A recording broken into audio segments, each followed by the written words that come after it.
Aku Suzy, seorang anak yang diabaikan. Mamaku dah meninggal. Ayah aku pula benci. Aku terlihat sangat penat dan bodoh. Tak tahu kenapa aku jadi macam ni. Korang tengok. Setiap hari aku sedang memungut sampah untuk dibuat. Sebab apa? Sebab aku nak beli makanan untuk perut aku yang tengah lapar. Dan pada suatu hari itu, aku sedang melakukan pekerjaanku dengan memungut sampah.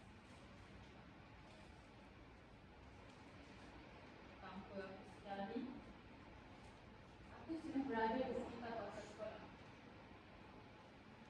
Banyak anak-anak yang sebaya dengan aku. Aku melihat mereka sangat gembira, berlari-lari, bermain, dan ada yang belajar. Betapa bahagianya jadi mereka yang ia di umur mereka sekarang ni menghabiskan masa di sekolah. Sedangkan aku beli buku pun aku tak mampu. Apatah lagi sekolah. Berangan je lah.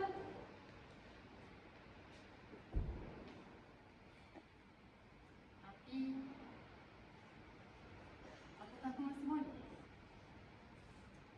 jadi seperti mereka? Apa aku boleh?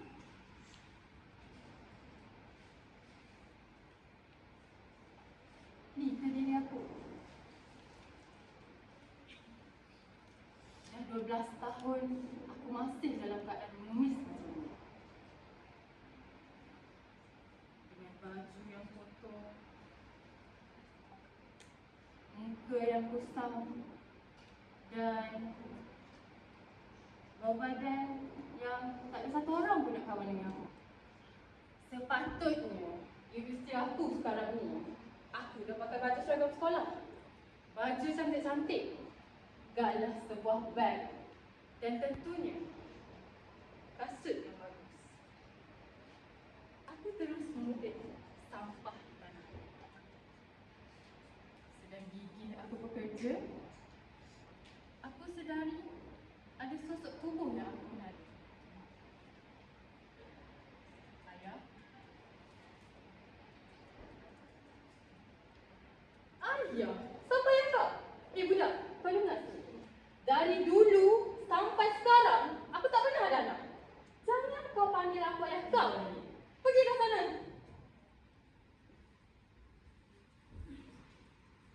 Aku terjatuh ke bumi, ditolak oleh tangan ayahku. Ayah, aku dah tak sekolah. Ditinggal ibu pergi. Dan sekarang, nasib aku hanya sebagai seorang pemungut sampah. Kenapalah tak ada satu orang pun yang pedulikan aku? Kenapa? Kenapa semua orang nak pentingkan diri sendiri je? Bahkan, banyak yang katakan aku ni adalah anak yang tak ada didikan ibu bapa. Kenapa? Dunia ni tak adil bagi aku. Semua orang tak pernah pedulikan aku. Aku sendiri dalam kegelapan.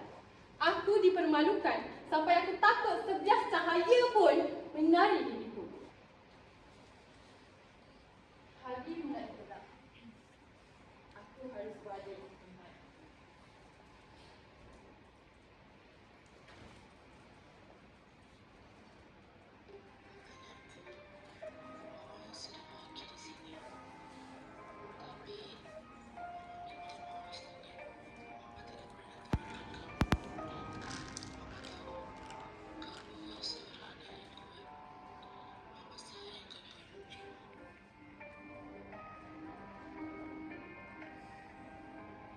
Mama! Mama! Aku rindukan Mama. Tapi, tak apa Mama. Aku akan terus bangkit untuk meneruskan hidupku. Pesanku pada semua yang senasib denganku. Janganlah terlalu lemah untuk menghadapi cabaran dunia ini. Ingatlah namaku. Akulah Suzy, anak yang pernah berada dalam kegelapan. Antara aku dan kamu semua punya banyak persamaan. Tetapi yang membezakan kita adalah jalan dan takdir. Untuk Mama, terima kasih Mama. Kerana selama Mama hidup, Mama banyak mengajarkan aku erti kehidupan